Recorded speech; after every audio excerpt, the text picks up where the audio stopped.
हाय everyone, नमस्ते and good morning. Welcome to one shot revision series of CA foundation accounts. This is part 9 और आज बात करेंगे अपन bills of exchange के बारे में। सबसे पहले बात करते हैं एग्जाम पॉइंट ऑफ व्यू से इस टॉपिक का क्या रेलेवेंस है। तो देखिए, मई 18 में इंस्टीट्यूट ने कुछ भी नहीं पूछा है, नवंबर 18 में भी कुछ नहीं पूछा, मई 19 में भी कुछ नहीं पूछा। अब नवंबर 19 से इन्होंने 2 मार्क्स का पूछना स्टार्ट कर दिया। चलिए क्वेश्चंस देखते हैं और बाकी टॉपिक समझते हैं। जब भी एक सेलर बायर को गुड सेल करता है तो वो एक क्रेडिट पीरियड ऑफर करता है, लेकिन उसमें कोई सर्टेनिटी ऑफ टाइम नहीं होता और वो चाहता है कि अगर उसको कोई सर्टेनिटी ऑफ टाइम मिल जाए तो और भी अच्छा हो जाता है। तो seller would like that the purchaser would give a definite promise, ठीक है, एक पर्टिकुलर प्रॉमिस दे दे कि in writing to pay the amount on a certain date, कि इस तारीख को मैं आपको पूरा पैसा दे दूंगा, right. This return promise is इधर in the form of bills of exchange और प्रॉमिसरी नोट। दो टाइप के आइटम होते हैं, बिल्स ऑफ एक्सचेंज और प्रॉमिसरी नोट। इसके बारे में बात करते हैं। पीपल इन्वॉल्व, अब इन सारे अरेंजमेंट में कौन कौन लोग इन्वॉल्व है। Seller draws the bill on purchaser and hence called drawer, ठीक है। जो भी सेलर है वो क्या करेगा, बिल प्रिपेयर करके भेजेगा, किसको, बायर को भेजेगा, इसलिए इसको ड्रॉअर बोला जा रहा है। तो पैसा किसको कलेक्ट करना है, ड्रॉअर को पैसा कलेक्ट करना है, right. Buyer then accept the bill and hence called acceptor.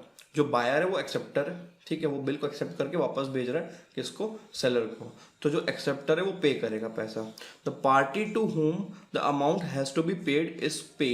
जो भी पार्टी है जो भी पार्टी जिसको आप अमाउंट पे करोगे उसको बोलेंगे पे। नॉर्मली ड्रॉअर ही पे ही होगा, बट अगर ड्रॉअर बोलेगा कि मेरे बदले आप किसी और को दे दो पैसा, तो अब ये पे ही चेंज हो जाता है, राइट। अब bills of exchange and promissory note दोनों में डिफरेंस क्या है। सबसे पहली बात देखना, bills of exchange is an unconditional, ठीक है, unconditional order to pay, unconditional order to pay, और 3 पार्टीज इन्वॉल्व होते हैं, drawer, drawee and payee. Bill is drawn by seller and paid by acceptor और buyer. Bill of exchange can be accepted conditionally, ठीक है, conditionally कभी कभी आप accept कर सकते हो। Bill of exchange must be noted. ये नोटेड वर्ड कब आता है, डिसऑनर के टाइम पे आता है, तो अपन इसको अच्छे से समझेंगे। इसके बाद है promissory note. A promissory note contains only a promise to pay, promise to pay certain sum of money. Promissory note में एक प्रॉमिस लिखा होता है, I promise to pay the bearer this much amount, ठीक है। 2 पार्टीज इन्वॉल्व है, maker और पे। इस बार उल्टा हो जाएगा, जो पर्सन अमाउंट पे कर रहा होगा वो प्रोमिसरी नोट बनाएगा, ठीक है। Promissory note is made by the buyer. Promissory note can not be made unconditionally, noting is not required. यहाँ पे नोटिंग रिक्वायर्ड नहीं होती, सिर्फ एक प्रॉमिस है जहाँ पे लिखा जा रहा है एक पेपर पे कि आप, जहाँ पे सिर्फ लिखा जा रहा है एक पेपर पे कितना पैसा मैं आपको दे दूंगा, राइट। इसके बाद बात करेंगे सबसे इंपॉर्टेंट चीज, कैलकुलेशन ऑफ ड्यू डेट्स। देखो, डेट्स आपको 2 फॉर्म में हो सकती हैं। एक तो है डेज लिखाओ, 90 डेज, 60 डेज, और दूसरा होता है मंथ्स लिखाओ, 1 मंथ का बिल, 2 मंथ्स बिल, राइट। तो दोनों को कैसे कैलकुलेट करते हैं समझते हैं। सबसे पहले डेज की बात कर लेते हैं। नंबर ऑफ डेज वाला ड्यू डेट कैलकुलेट करने के लिए हमें एग्जैक्टली पता होना चाहिए कि कौन से महीने में कितने दिन होते हैं, ठीक है। सबसे पहले बात करेंगे जनवरी, फर्स्ट मंथ 31 डेज, फिर फैब है, इसको एक बार इग्नोर कर दो, मार्च 31 डेज, फिर अप्रैल अभी इग्नोर कर दो, फिर मई 31 डेज, फिर जून, इसको इग्नोर कर दो अभी, फिर होगा जुलाई, जुलाई के 31 डेज। फिर यहाँ पे देखना कंसिस्टेंटली जुलाई और अगस्त दोनों में 31 डेज है। फिर इसके बाद अगस्त, सितंबर को अभी एक बार ही इग्नोर कर दो, अक्टूबर 31, फिर नवंबर को एक बार इग्नोर कर दो, फिर दिसंबर 31। तो 31 डेज वाले महीने सॉर्ट हो गए। अब फैब सबको पता 28 है, और अगर आपका ईयर लीप ईयर है, मतलब डिविजिबल बाय 4 है, तो ये 29 हो जाता है। अप्रैल 30, जून 30, सितंबर 30, नवंबर 30। तो ये हमको याद होना चाहिए कि कौन से महीने में कितने दिन होते हैं, राइट। अब अगर आपको डेट दी हुई है 1 फैब, ठीक, और क्वेश्चन में लिखा हुआ बिल है 90 डेज का, राइट। तो फर्स्ट फैब इसको छोड़ दो, बाकी इसके अलावा फैब में कितने दिन होते हैं, 27 दिन होते हैं, 28 माइनस 1 27 डेज हो गए, ठीक।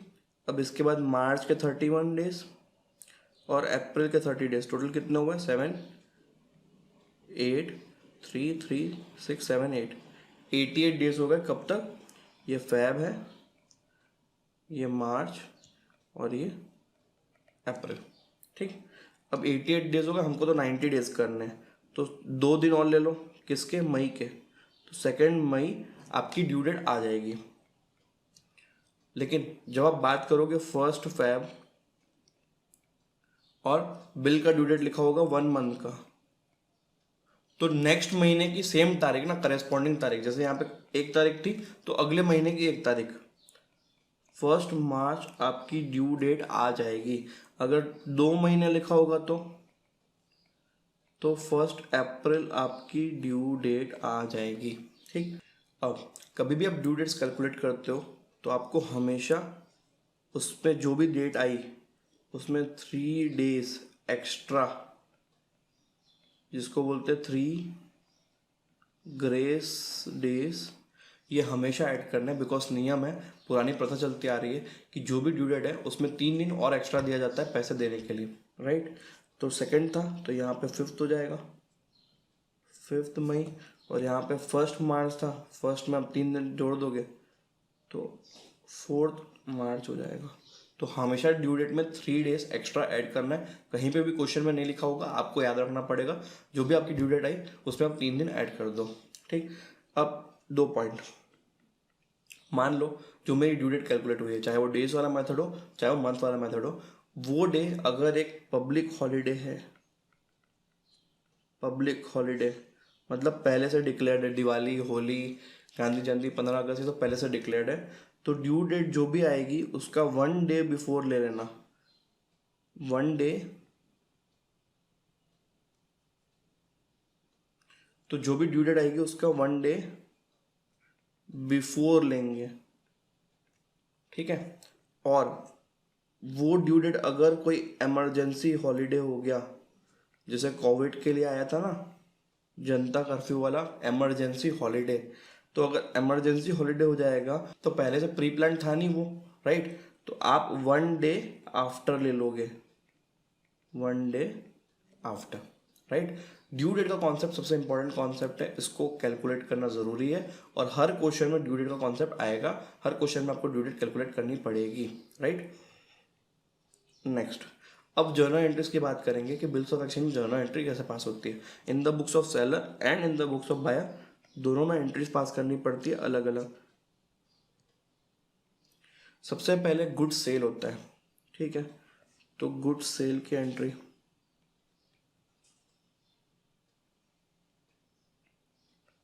Debtor account debit to sales, और यहाँ पे इन द बुक्स ऑफ, और यहाँ पे in the books of buyer में purchase account debit to creditor. ठीक, अब सेल्स होने के बाद आप डेटर को कन्वर्ट कर रहे हो बिल्स रिसीवेबल में, तो बिल रिसीवेबल एक एसेट होती है,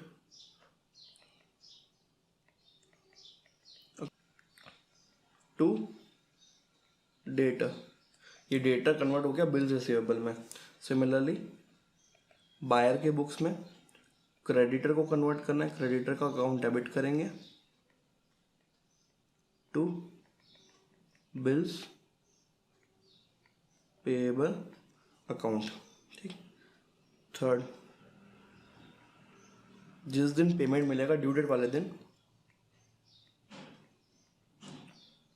bank account debit to bill receivable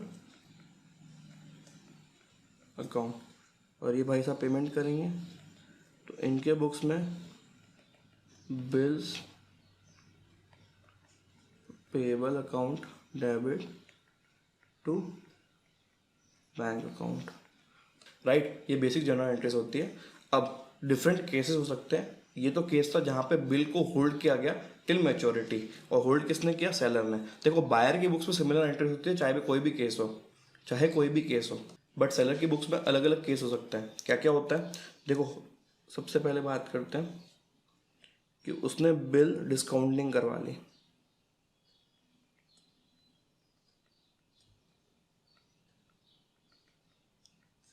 तो थर्ड वाली एंट्री को हटा दो, सेकंड के बाद ये नई वाली एंट्री पास होगी, अगेन थर्ड लिख देता हूँ मैं इसको। ठीक, बिल डिस्काउंटिंग का मतलब होता है बिल लेके गया आज के डेट में बैंक को। बिल डिस्काउंटिंग का मतलब होता है वो पर्सन आज के डेट में वो बिल को लेके जाता है अपने बैंक के पास, बोलता है देखो 2 महीने का बिल है, आप मुझे आज पैसा दे दो और 2 महीने का इंटरेस्ट काट लो इस बिल से, बाकी का पैसा आप मुझे दे दो, और जब बिल की ड्यू डेट आएगी तब आप मेरे बायर से पूरा पैसा कलेक्ट कर लेना। ठीक है, तो पैसा इमिडिएटली मिल रहा है, बैंक अकाउंट डेबिट, साथ में बैंक एक इंटरेस्ट काटेगा जिसको बोलेंगे डिस्काउंटिंग चार्जेस। ठीक है, discounting charges,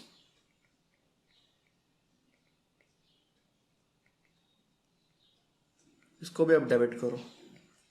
to bill receivable, ये ड्यू डेट के दिन नहीं होगा, जब आपने बिल बनाया उसके 1-2 दिन बाद तुरंत हो जाएगा। ठीक है, बायर को कोई फर्क नहीं पड़ेगा, बायर सीधा ड्यू डेट के दिन पेमेंट करेगा, तो उसकी एंट्री सेम रहेगी इन the case of discounting also. अब ऐसा भी हो सकता है कि बिल डिस्काउंटिंग ना कराए, वो कराएगा बिल एंडोर्सिंग, बिल एंडोर्समेंट। अब ये एंडोर्समेंट क्या होता है, देखो अभी क्या है, जो ये डेटर है, अभी क्या है, जो सेलर है, ठीक है, इसको किसी और को उतना ही पैसा देना है। ठीक है, इसको किसी और को उतना ही पैसा देना है, तो पैसे की जगह सामने वाले को बिल दे दे रहे हैं कि आप ये बिल पकड़ो और जिस दिन इस बिल की ड्यू डेट है आप जाके पैसा कलेक्ट कर लेना। ठीक है, तो बिल एंडोर्समेंट, तो खुद का क्रेडिटर है उसको बिल एंडोर्स करेंगे, तो डायरेक्टली एंट्री क्या पास होगी, थर्ड एंट्री, क्रेडिटर अकाउंट को डेबिट कर दो टू बिल रिसीवेबल, ये हमने दे दिया। और बाकी बायर की बुक में सब केसेस में ये सिमिलर एंट्री रहेगी, बायर को कोई फर्क नहीं पड़ेगा। राइट, नेक्स्ट, इसके बाद बात करते हैं डिसऑनर ऑफ बिल की। Dishonour of bill means non payment of bill on the due date by the acceptor, acceptor ने ड्यू डेट पे आपको भगा दिया, मेरे पास पैसा नहीं है, दिया नहीं। ठीक है, we will have to reverse the entries, हमने जब बिल क्रिएट किया था तो एंट्री क्या पास की थी, bill receivable account debit to debtor, तो अब हमें उसको रिवर्स करना पड़ेगा, डेटर अकाउंट को डेबिट करेंगे क्योंकि अब इसको पैसा लेंगे हम। ठीक है, और अनसर्टेनिटी आ गई तो डेटर अकाउंट डेबिट कर दिया, और बिल रिसीवेबल का तो ऑनर ही नहीं हुआ, उसको हम जस्ट रिवर्स करेंगे, बिल रिसीवेबल को आप डेबिट कर दो। नोटिंग चार्जेस, अब ये नोटिंग चार्जेस क्या होता है sir, it is necessary that the fact of dishonour and the cause of dishonor should be established. If the acceptor can prove that the bill was not properly presented, he may escape the liability. अगर उसने ऐसा prove कर दिया कि आप तो पैसा मांगने आए ही नहीं थे, तो आप क्या करते, right. Therefore, in case of dishonor, the bill is handed over to a public official. Public official मतलब government official called notary public. आप जब कोर्ट में जाओगे तो बाहर बैठे होते हैं ये एडवोकेट, जिनको बोलते हैं नोटरी पब्लिक।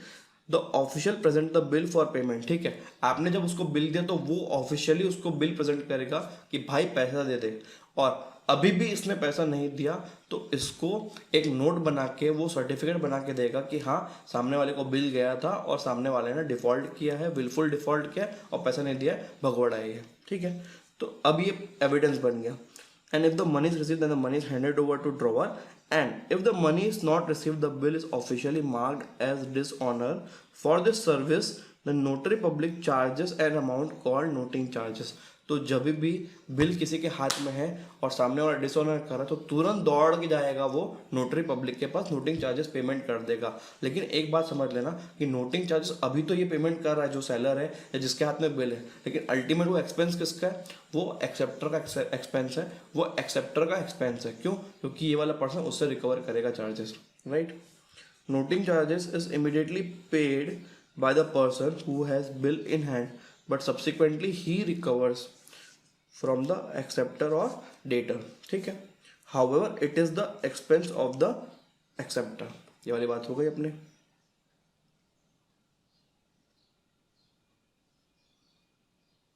अब बात करते जर्नल एंट्रीज क्या पास करेंगे इन द केस ऑफ डिसऑनर। सबसे पहले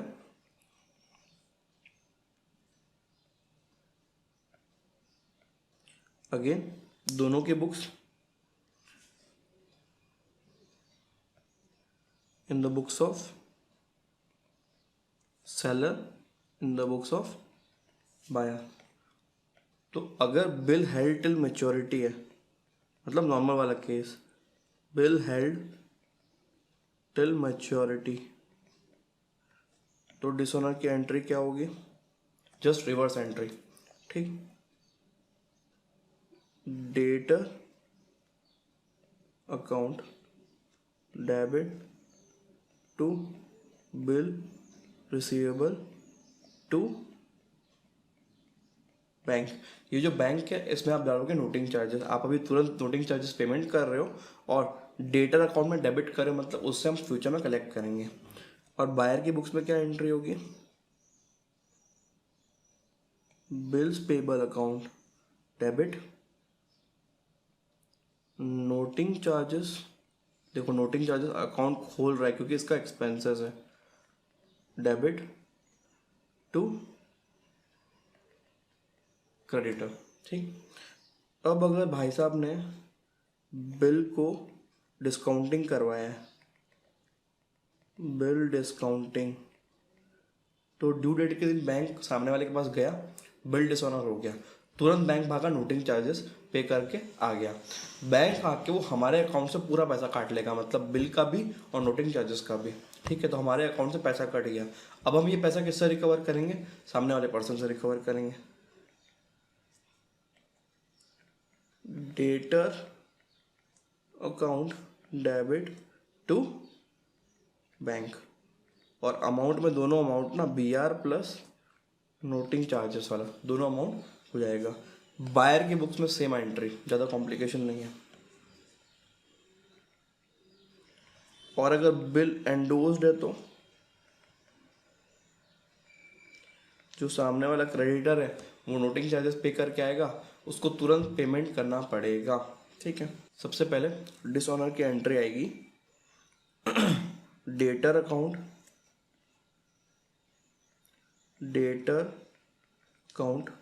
डेबिट करो टू क्रेडिटर, ये हो गई डिसऑनर की एंट्री। फिर क्रेडिटर को इमीडिएट पेमेंट होगा, क्रेडिटर टू बैंक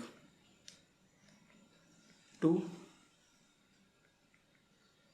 बैंक, ठीक है। ये होती दोनों मिला के डिसऑनर की entry in the case of billed endorsed, but यहाँ पे एंट्री सेम रहेगी, BP account debit noting charges debit to creditor, ठीक है। नेक्स्ट कॉन्सेप्ट है renewal of bill. Renewal of bill में क्या होता है, जैसे मान लो सामने वाला पर्सन जिसने बिल एक्सेप्ट किया है वो खुद सामने से चल के आके बोल रहा है कि भाई 2 दिन बचे हैं बिल मैच्योर होने में, लेकिन मेरे पास अभी पैसा नहीं है, एक काम कर मेरा अभी वाला बिल को तू कैंसिल कर दे और फ्यूचर का एक बिल बना, फ्यूचर वाली डेट का बिल बना, ठीक है। इसको बोलते हैं रिन्यूअल ऑफ बिल। एक बिल को कैंसिल करना, एक्सटेंडेड डेट पे नया बिल बनाना। इस पे सेलर तभी मानेगा जब सामने वाला इंटरेस्ट दे रहा होगा तो। Sometimes the acceptor is not in a situation to pay the amount of bill on due date, then he himself approach the drawer to cancel the old bills and make a fresh bill for an extended period, right? The amount of new bill is equal to full amount plus interest if he has not paid any amount. अभी अगर कुछ भी पे नहीं करेगा तो full amount plus interest का दोनों का मिला के बिल बनेगा नया वाला, फुल अमाउंट ओनली, ठीक है।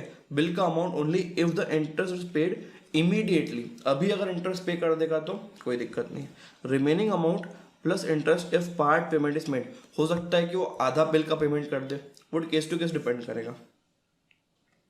विजय sold goods to Pritam on 1/9/2020 for 1 lakh. Pritam immediately accepted a 3 month bill 1/9, ठीक है, मतलब 1/10, 1/11 और 1/12, 3 months। और 3 दिन और जोड़ दो तो ड्यू डेट कब की आई, 4 दिसंबर की आई। On due date Pritam requested that the bill will be renewed for a fresh 2 months। Vijay agrees provided that 9% interest is paid, 9% interest paid, give journal entries in the following cases. सबसे पहले सबसे पहले देखो सबसे पहले डिसऑनर कब हुआ, सबसे पहले ड्यू डेट कब की है, 4 दिसंबर की है, ठीक। और case number 1 interest is paid immediately, यहाँ पे क्या हो रहा है, वो इंटरेस्ट का पेमेंट तुरंत कर दे रहा है, ठीक है। तो फर्स्ट हम बिल को रिवर्स करेंगे, पुराने वाले को, एंट्री पास होगी debtor account debit to bill receivable account 1 lakh, ठीक। अब इंटरेस्ट का पेमेंट होगा bank account debit to interest immediate payment, ठीक है। 1,00,000 इंटू 9% इंटू 2/12 कि 2 महीने के लिए एक्सटेंशन हो रहा है,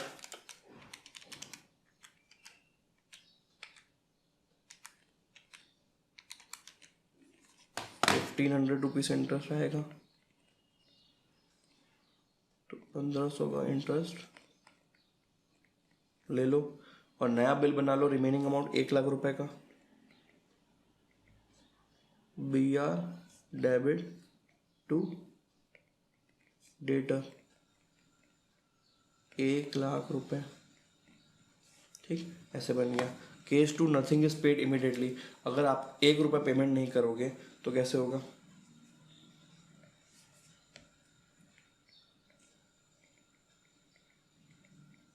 nothing is paid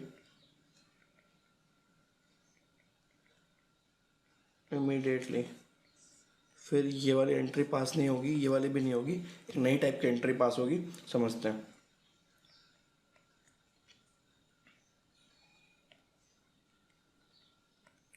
bill receivable account debit to debtor to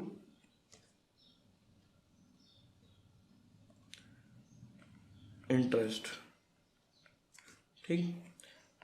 अब ये जो बिल रिसीवेबल है इसके अंदर 1,00,000 रुपये पहले वाला और 1,500 रुपये इंटरेस्ट का भी 101,500 दोनों मिला के, ठीक है। Third, 40,000 is paid immediately and for remaining amount new bill with interest is made. सबसे पहले उसने 40,000 रुपये पेमेंट कर दिया,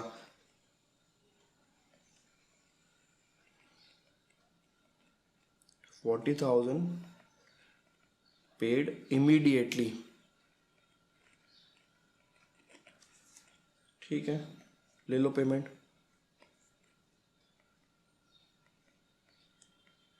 bank account debit to debtor 40,000, अब बचा 60,000, सेकेंड एंट्री पास होगी। BR debit to debtor to interest, ठीक है। 60,000 का 9% इंटू 2/12,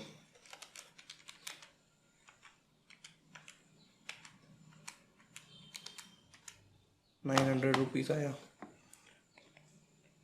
60,900, 60,900, इस तरीके से होता है रिन्यूअल ऑफ बिल। अब नेक्स्ट टॉपिक, अगला टॉपिक है retirement of bill of exchange and rebate. Retirement of bill of exchange में क्या होता है, जैसे डिसऑनर में ड्यू डेट पे पेमेंट नहीं होता है, वैसे रिटायरमेंट में ड्यू डेट के पहले पेमेंट करने की रिक्वेस्ट कर सकता है। हो सकता है कि जो बायर है उसके पास कहीं से एक्स्ट्रा पैसा आ गया हो और वो चाह रहा हो तुरंत सेटलमेंट करना, तो पहले पेमेंट कर रहे हैं उसके लिए उसको कैश डिस्काउंट मिलेगा, उसको बोलेंगे rebate. Sometime the acceptor makes early payment of bill and also the drawer gives an instant cash discount for early payment and this discount is called rebate on bill. Rebate का मतलब होता है discount किसको मिलता है, सामने वाले को, एक्सेप्टर को या तो फिर ड्रॉई को। इसके ऊपर MTP में क्वेश्चन स्टेट ट्रू और false whether the rebate of bill given to the drawee is a income और नॉट। तो हाँ ये इनकम है, क्यों? क्योंकि उसको रिबेट मिल रहा है, उसको डिस्काउंट मिल रहा है जिससे उसको कम पेमेंट करना पड़ रहा है, right.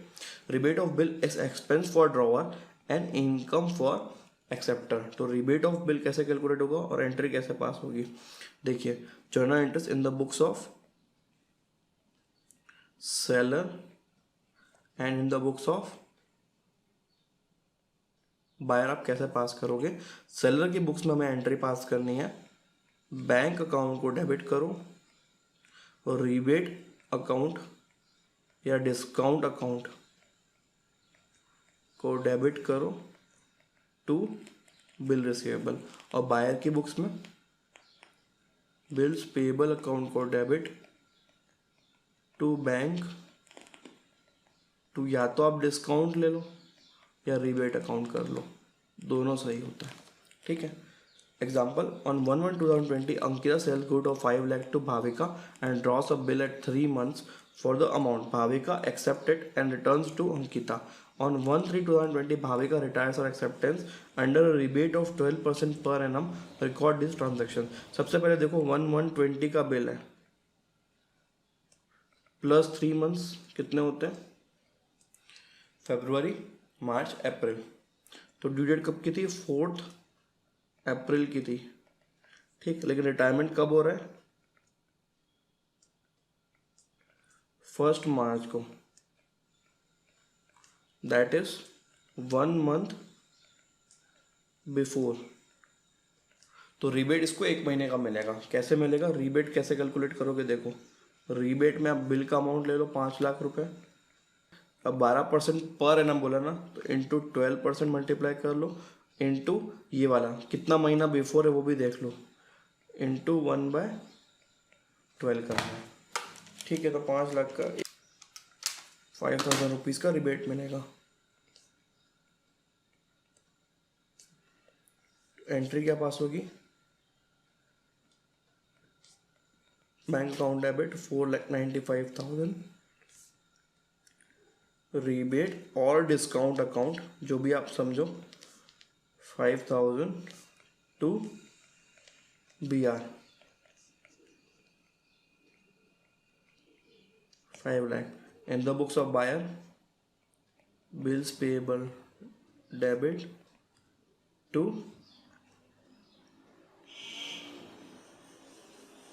bank account to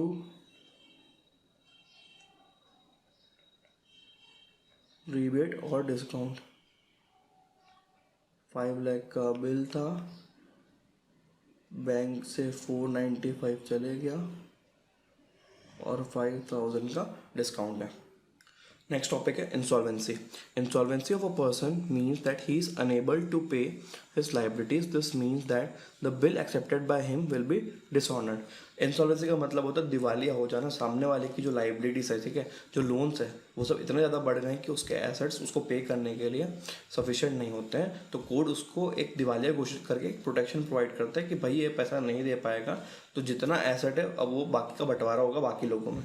if a person is insolvent, some money may be recovered, ठीक है, some money may be recovered from his asset, जो कि मतलब होता है property. The money not receive will be considered as bad debts, इसको हम bad debts बोलेंगे, and will be debited to bad debts account in the books of acceptor और drawee. मतलब जो इंसॉल्वेंट हुआ, जो सामने वाला पर्सन पैसा नहीं दे रहा है, the money not paid is credited to deficiency account, deficiency account में क्रेडिट करना है। A draws a bill of 6,000 on C. On due date, C requested to renew the bill for another 2 months. Before the due date, C is declared insolvent and only 50 पैसा in a rupee is recovered from his estate. 50 पैसा in a rupee is recovered का मतलब अगर आपको उससे 1 रुपये लेने थे, अगर आपको उससे 1 रुपये लेने थे, उसमें से 50 पैसे मिलेंगे। तो 1 रुपये में कितने पैसे होते हैं, 100। तो उसमें अगर 50 पैसे मिलेंगे, that is a ratio of 50%। तो यहाँ पे अमाउंट 6,000 का है, तो हमको अमाउंट मिलेगा 3,000 और 3,000 आपका डूब गया, ठीक है। तो एंट्री पास कर लो, बैंक अकाउंट डेबिट 3,000 रुपीज मिला, bad debt account debit 3,000 rupees का बैड डेट हुआ टू बिल रिसीवेबल। और सामने वाले की बुक्स में बिल्स पेएबल अकाउंट डेबिट 6,000 का बिल्स पेबल अकाउंट था, टू बैंक से कितना जा रहा है 3,000, और कितना पैसा डुबाया हमने, वो जाएगा डेफिशिएंसी अकाउंट में। डेफिशिएंसी अकाउंट के अंदर 3,000 रुपीज चले जाएगा, राइट। इसके बाद एक कॉन्सेप्ट होता है एकोमोडेशन बिल्स का। एकोमोडेशन बिल्स का मतलब क्या होता है, तो मैं अपने फ्रेंड को बोलता हूँ कि भाई सुन, मैं तेरे ऊपर एक बिल ड्रॉ कर रहा हूँ, फर्जी बिल है, ठीक है, बाद में पेमेंट भी मैं ही करूँगा, और उस बिल को मैं बैंक के पास ले जाऊँगा, डिस्काउंटिंग कर लूँगा, अभी पैसा ले लूँगा, ठीक है। बिल मान लो 3 महीने का है, तो 3 महीने बाद मैं तेरे को पैसा भेजूंगा ना, खुद पैसा भेज दूंगा, वो पैसा तो बैंक को दे देना, तो अरेंजमेंट कंप्लीट हो जाएगा। इससे मुझे भी लोन मिल जा रहा है, राइट, और आपको भी कोई लॉस नहीं हो रहा है। इसको बोलते हैं एकोमोडेशन बिल, ठीक है। Sometimes the bill of exchange are used to raise finance by means of discounting. Suppose A is in need of money. He asked his friend B to accept a bill. Now A will go to his bank and discount this bill and get the money. Just before due date, A send money to B and B pays this money to bank. This arrangement is now complete. ठीक है, अगर आपको entries pass करनी है तो आप कैसे करोगे एंट्रीज पास? सबसे पहले देखो बिल ड्रॉ किया जा रहा है उसके ऊपर, तो B R debit to A, वो क्या पास करेगा?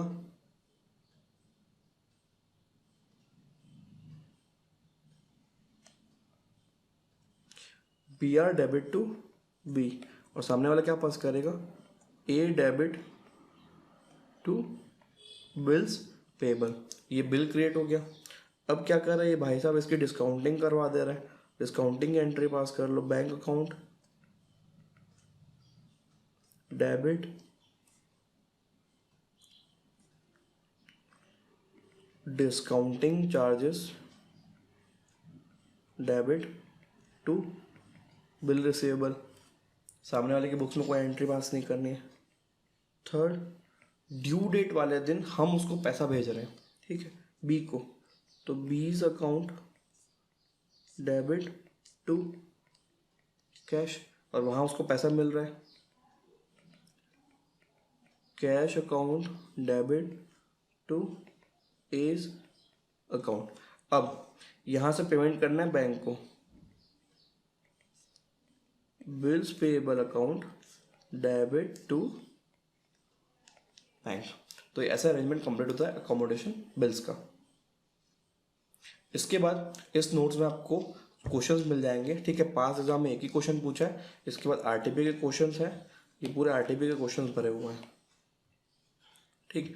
तो ये शीट आपको डिस्क्रिप्शन में मिल जाएगी। तो आपको टॉपिक क्लियर हो गया होगा, और नेक्स्ट वीडियो में बात करेंगे sales of goods on approval based. Till then bye everyone, take care, all the best.